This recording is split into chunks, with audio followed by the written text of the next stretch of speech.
안녕하세요. 춘천 한마음교회 선춤입니다. 저는 몸도 마음도 연약한 자였어요. 그래서 결국 정신질환까지 앓았고요. 그런데 부활하신 예수님 만나 이 모든 것이 예수님 믿지 않아서였음을 알게 되었어요.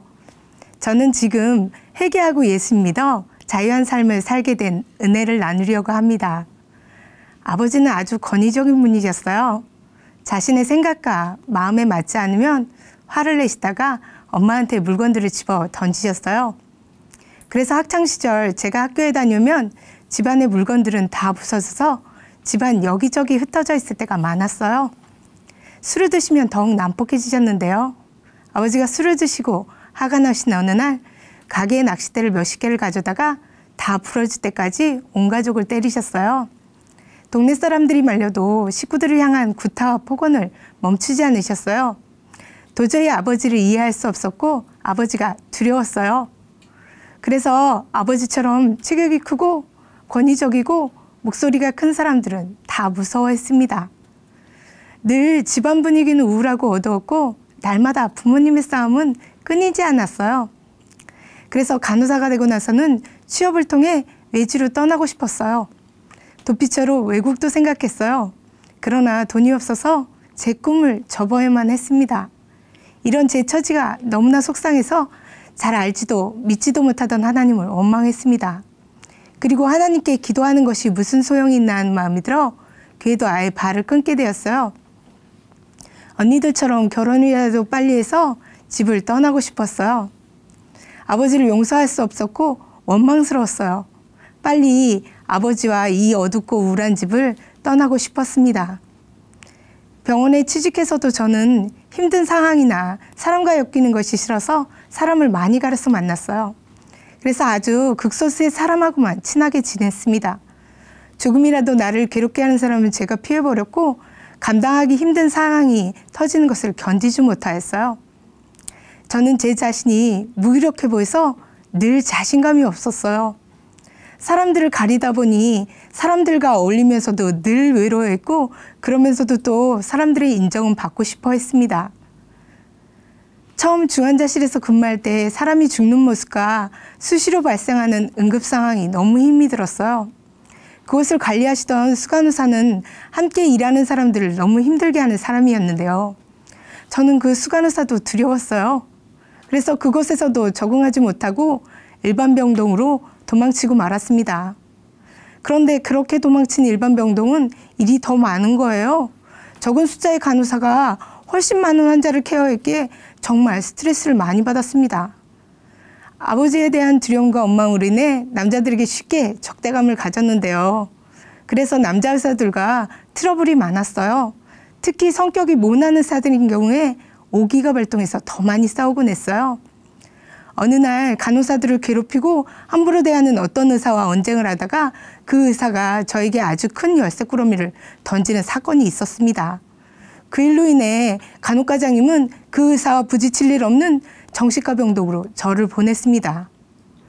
그런데 정신과 병동에서 너무나 끔찍한 사건을 2번이나 겪게 되었어요. 하루는 밤근무를 하는 날이었어요. 그날 폐쇄병동에 있던 한 알코올 중독 환자가 갑자기 아무런 얘기도 없이 간호사실로 돌진해 들어왔습니다. 저는 뒷방으로 도망쳤고요. 그 환자가 뒷방의 문을 부수고 들어와 간호사실에 과일 깎기에 비치되어 있던 칼을 저에게 들이대고는 병동을 탈출한 거예요.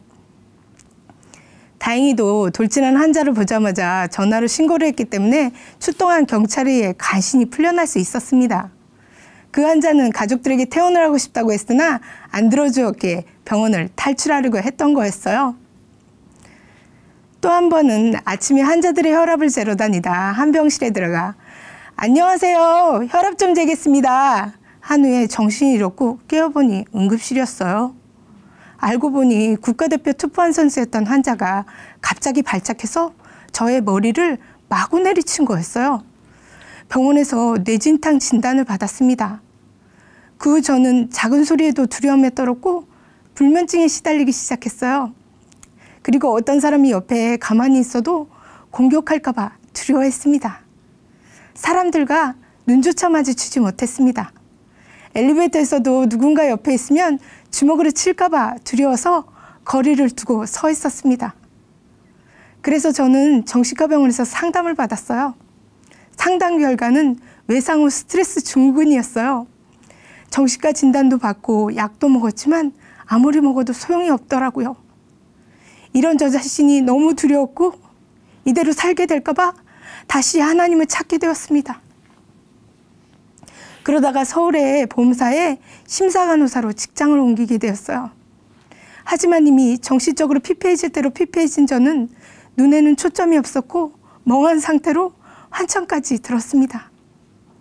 그런데 어느 날 1,500만 원짜리였던 병원의 청구서를 150만 원짜리로 처리하는 바람에 회사에 큰 손실이 나는 사건까지 벌어졌습니다. 저는 교회를 찾을 수밖에 없었어요. 살려달라는 심정으로 교회로 왔지만 여전히 제 생각 속에 갇혀 말씀을 들을 수 없었어요. 오히려 이렇게 힘든 저를 돌봐주지 않는 지체들을 판단하고 정죄했어요. 나름 열심히 신앙생활을 하는데도 알아주지 않는다고 교회를 원망하기도 했습니다. 조금 잘한다 싶으면 쉽게 교만해졌고 그러다 잘못한다 싶으면 쉽게 열등의식에 빠져 낙심했어요. 제 생각과 저의 옳고 그름이 예수님보다 말씀보다 위에 있었어요. 그래서 오히려 교회 오기 전보다 더 힘들어졌습니다. 어느 날 오피스텔에서 지나가는 많은 사람들을 바라보며 하나님, 저도 저들처럼 하루만이라도 정상인으로 살고 싶어요. 울부짖듯이 기도했습니다. 그러던 중에 교회에서 부활의 주님을 만나라고 하신 말씀이 선포되었어요. 그러자 예수님이 여지껏 믿는다고 하는 것이 뭔가 하는 마음이 들었어요. 그래도 교회 공동체에서 선포되는 말씀이니 순종해야 할 것 같아서 부활의 주님을 만나려고 노력했어요. 보이지 않는 하나님을 믿으라고 하니 마음속에 의심의 실타래가 하나씩 나오게 됐어요. 하나님은 정말 있는 분일까? 별의별 생각들이 다 들어왔어요. 예수님께서 4대 성인 중 한 분인 것도 그때 처음 알게 되었어요. 저는 예수님과 상관없이 교회를 다니고 있었더라고요. 한 가지 생각이 들어왔습니다. 예수님께서 죽으시고 부활하셨으면 하나님은 진짜로 살아계신 것이다. 그런데 예수님의 부활이 도저히 믿어지지가 않는 거예요. 그러니 예수님도 못 믿겠더라고요. 부활을 믿어야 하는데 하면서도 가지고 있던 제 생각들에 부활의 말씀들을 적용하려고만 하니 마음에 의심이 가득 찼어요. 그 다음엔 보려고 했고 감정으로 만나려고 했어요. 그러나 그것은 저를 더 낙심에 빠지게 했어요. 이제 어떡하라는 건지 정말 짜증이 났습니다. 어떻게 할지 잘 모르겠더라고요. 그런데 이 일을 겪으면서 알게 된 것은 예수님 만나는 것이 목적이 아니라 제 필요를 채우는 것이 목적이었다는 것을 나중에 알게 되었어요. 저는 즉시 하나님께 기도했어요. 살려달라고. 꼭 보이지 않는 하나님을 만나고 싶다고 했어요. 그리고 부활의 말씀들을 보고 기도하기를 반복했어요. 고린도전서 말씀을 읽다가 그 후에 500의 형제에게 일시에 보이셨나니 그 말씀이 눈에 확 들어왔어요. 500명이 동시에 봤다고? 예수님께서 죽으시고 부활하신 것이 실제였더라고요. 구약시대부터 예언되어 있었던 분, 죽으시고 부활하신 예수님은 창조자셨고 하나님이셨어요. 전능자가 사람으로 이 땅에 오셨다 가신 거였어요. 보이지 않는 하나님을 믿을 수 있는 증거는 부활밖에 없는 거였어요. 부활의 주님 앞에 서니 나를 대신해서 죽으신 예수님이 하나님이셨어요. 하나님께서 독생자를 보내주셔서 나를 대신해서 죽이시고 나를 살리셨는데 그 앞에서 하나님, 저는 왜 사랑하지 않으시나요? 예수님, 내 주인의 자리에서 내려오세요. 나를 만족시키는 얘기를 하세요. 채찍질하며 조롱하는 병사가 저였어요.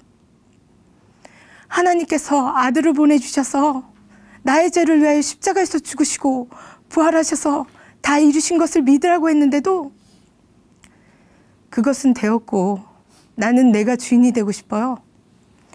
내가 잘 나갔어야죠. 이 모양 이 꼴로 사는 것이 말이 되나요? 정신질환이 말이 되냐고요. 내가 왜 이렇게 살아야 하나요? 하나님께 원망하는 자였어요. 저는 예수님을 철저하게 배척한 죄인이었어요. 예수님의 마음을 모르는 무정한 자였어요. 내가 주인이었어요. 나밖에 모르게 예수님 만나는 것이 목적이 아니라 제 필요만 생각했어요. 부활의 주님 앞에서 그분을 안다 하면서 철저하게 외면해 버리는 자였어요. 그 모습이 비춰지자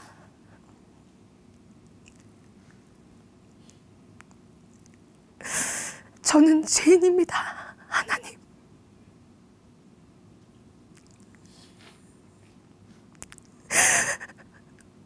예수님 믿지 않은 죄를 용서해 주세요.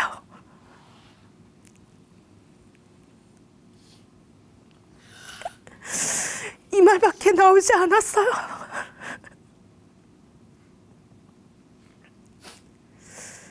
지옥에 가도 마땅한 저를 위해 십자가에서 죽으시고 사흘 만에 다시 살아나신 예수님을 제 마음의 주인으로 영접했습니다. 그전까지 저는 하나님께서 저를 사랑하지 않아서 정신과적 질환을 주셨다고 생각했어요. 그리고 사람들도 저를 사랑하지 않는다고 생각했어요. 그런데 우리가 아직 죄인 되었을 때 그리스도께서 우리를 위하여 죽으심으로 하나님께서 우리에 대한 자기 사랑을 확증하셨느니라. 로마서 말씀이 생각이 났어요. 지금껏 저는 사랑받을 존재가 아니라고 생각했어요. 그런데 하나님께서는 제가 아직 죄인 되었을 때도 있는 그대로 받으시는 하나님의 사랑에 제 마음이 녹아졌습니다. 제가 여지껏 아버지와 인간관계를 두려워하고 힘든 상황을 피하려고 했었던 것은 다 예수님 믿지 않았기 때문이었어요. 그런데 예수님을 제 마음의 주인으로 믿고 난 후 모든 상황들을 바라보는 시선이 달라졌어요. 보이는 것은 잠깐이고 보이지 않는 것은 영원하잖아요. 그래서 보이는 것들을 내려놓고 주인이신 예수님의 말씀에 순종하게 되었어요. 그전까지 저는 직장에서 저만 알고 남의 마음을 몰라 인간관계도 힘이 들고 버거웠어요. 그런데 동료들의 잔심부름도 하고 어려운 상황의 고민을 상담해 주었어요. 그랬더니 선생님이 계셔서 든든해요. 칭찬도 받았습니다. 그리고 아버지와의 관계도 회복이 되었어요. 아버지는 어릴 적부터 부모님의 사랑을 받기보다는 일을 할 수밖에 없었고 저희 5남매를 키우시면서 얼마나 힘이 들었을까 아버지의 마음을 보게 되었어요. 그러니 아버지를 두려워하는 것이 아니라 하나님의 한 영혼으로 보게 되었어요. 예전이나 지금이나 아버지는 어머니와 가족들을 힘들게 하기는 마찬가지세요. 그러나 아버지가 큰 소리를 내고 짜증을 부리시더라도 저는 기도하며 아버지를 섬겨드리고 있습니다. 그런데 아버지가 희귀암에 걸리셨다는 것을 알게 되었어요. 이런 아버지를 모시고 서울 병원에도 가야 했고 입원하시면 간병도 해야 했어요.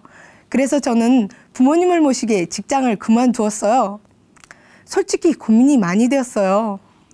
혼자서 편안하게 생활하면서 주말에만 보면 되지 않나? 쉽지 않은 결정이었어요. 그러나 한 영혼이 천하보다 귀하다는 말씀으로 직장을 그만두고 춘천으로 내려와서 부모님과 함께 생활했습니다. 얼마 전까지 자살예방팀에서 정신질환자들과 자살 시도자들을 상담하고 교육하는 일을 했었는데요.